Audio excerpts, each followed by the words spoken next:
Lara. Welcome to Supply Chain Moves, the podcast where we talk about what it really takes to launch and scale products in this crazy, wonderful DTC world. Today's episode is personal. A few months ago, I went to both the Canton Fair in China and Sourcing Expos in Vietnam, and those two trips completely shifted how I look at the product development, supplier selection, and global production. Now, we're heading back, and this time we're bringing clients, team members, and a much deeper level of strategy. So I thought, before we go back, let me document the top 10 biggest lessons I learned from those few trips I had this year and last year.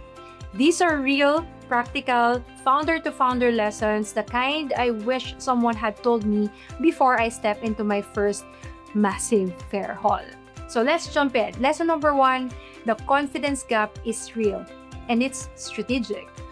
Walking through the China fair versus Vietnam is like watching two different movies. China, big booths, polished teams, PowerPoint decks ready, they know the game, they've played it for decades, you feel that swagger. And for Vietnam, the energy is raw. Exciting, yes, but less polished. Some booths still feel like they're figuring out what kind of clients they want. And yet, that confidence gap, it's massive opportunity if you walk in with a plan. In China, the goal is to filter. Who's the real factory? Who's overpriced? Who's production capable? And in Vietnam, the goal is to guide, can the supplier grow with you? Or are they willing to align with the standards? Knowing how to adjust your posture, assertive in China, collaborative in Vietnam, makes all the difference. Lesson number 2, Vietnam is eager but needs coaching. One thing I loved about Vietnam, not just their pho, everyone is hungry to work. They're responsive, open to new ideas, and willing to code fast. But, this is important, many are still learning how to work with Western DTC brands. Things like clear documentation, understanding compliance like OECOTEX or FSC, familiarity with US consumer preferences, pricing transparency. We had cases where we asked for one thing and got another, or where follow-up emails had broken English and missing details. So it's not because they're careless, it's because they're really early in the export maturity curve. So if you're a founder who wants to build, not just buy, Vietnam is gold. But you need systems, SOPs, and long patience. Lesson number 3, beautiful booth is not equal to good factory. You'll see the booth that look like Apple's trade show setups.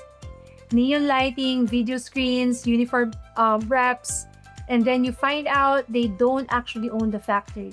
They're a trading company and sometimes 3 to 4 layers deep. We learned this the hard way, and one vendor had gorgeous packaging samples, great English, and a surprisingly good price, but they couldn't provide factory photos or real sampling timelines, or just answer basic compliance questions. That's a big red flag. So here's what I ask now. First is, can you show me your factory floor? Second is, how many full-time staff are in production? Third, do you subcontract anything like cutting, stitching, painting, QC? Ask anything that is subcontracted. Can I speak to your factory manager? So you're not just being nosy, you're being a good partner. Lesson number 4 is MOQs are not fixed numbers. They're negotiation anchors. So most founders assume China is equal to high MOQs and in Vietnam low volume. But here's the truth. MOQ is often just the opening number, and we had a supplier start at 5,000 units after 15 minutes of real conversations, sharing our demand plan and marketing strategy and reorder forecast. They came down to 1,500. Why? Because suppliers want predictable partners and not just big ones. So come in with your 12-month forecast. Prepare this, even if it's just rough numbers. Then sample marketing assets.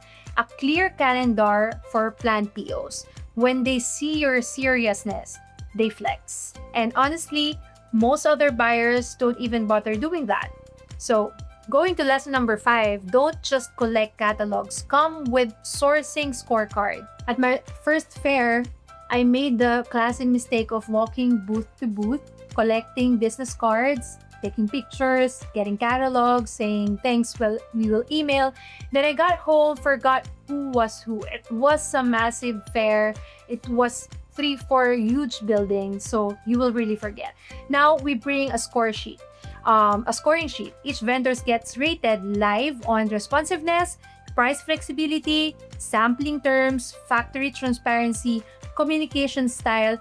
It's the difference between information overload and informed decision making. Because remember, you're not just sourcing products, you're selecting long-term partners. Lesson 6, sampling starts with how you talk, not what you ask for. So sampling doesn't start when you feel out of org. It starts the moment you open your mouth. Suppliers prioritize brands who speak clearly, ask smart questions, and respect their process. We once asked, can we get a sample of this product by next week? The supplier smiled and said, for you, yes. For most people, just say, send me samples and disappear. So here's your new script. What's your normal sample lead time if you order 2,000 units? Or can I pay for this sample and get reimbursed on the PO?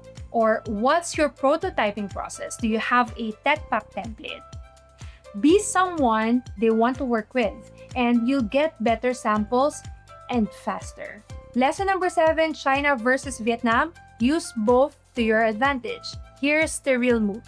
Don't choose. Compare.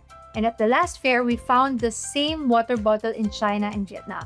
Same shape, same specs, but different pricing structure, lead time, MOQ flexibility, and tariff exposure. Having options means leverage, and when you stack both countries, you can run smart A/B tests for margin, quality, and logistics. You can try to order 50% from China, 50% from Vietnam, and compare. So if you're only sourcing in China or only trying Vietnam, you're leaving leverage on the table. Lesson number 8 is ask for their tariff strategy, not just their HTS codes. With tariff going wild, some over 100%, it's not enough to ask, what's the HS code? Or you need to ask, do you support first sale valuation? This is very important. This is gold. First sale valuation or FSV. Can you separate packaging and subcontractor invoices? Or have you worked with bonded warehouses? Or do you offer DDP shipping? In China, we found suppliers with clear tariff engineering strategies, and in Vietnam, not so much. But the upside is that many goods are zero tariff to the US or very low compared to China. The smart brands are not just sourcing for quality, they're sourcing for tariff resilience, especially this season. Lesson number 9, trading company, factory, know the difference between the two. Repeat after me. Not all suppliers are factories. Some booth will say we're the manufacturer but can't provide factory photos, team size, or production flow. It's not always shady. Sometimes trading companies help with language, logistics, or compliance. Sometimes there are manufacturing that doesn't have sales teams, so they get traders instead. We've had great successes working directly with factories, especially when negotiating timelines, costs, and compliance. So just ask politely, are you a factory or a trading partner for the factory? And go from there. Lesson number 10, real relationship is more than first transaction. Last one, and it's the heart of this whole episode. The best sourcing wins we've had, they didn't come from lowest quote or from the flashiest booth. They came from the warmest, most consistent relationships. One Vietnam supplier emailed us every week with updates even before we ordered, and another sent us a holiday gift. A third helped us redo our packaging to cut tariff exposure. This isn't touchy-feely stuff. This is how you build a resilient supply chain. People who like working with you, they go extra mile. And in peak season, when everyone's fighting for production slot, that extra miles matter. So those 10 biggest lessons from my past China and Vietnam trips. We're going back this time smarter, sharper, and way more strategic. And if you want to follow the journey, see behind the scenes, sourcing, or even join us for future visits, make sure you're subscribed to Supply Chain Moves and follow us at Move Supply Chain. Part 2 is coming next, where I'll walk you through exactly how we prepare before the fair, our checklist, templates, cost models, and the biggest mistakes to avoid. Thanks for listening. Until next time, this is Lara. Keep your supply chain smart, your sourcing sharp, and your margins healthy.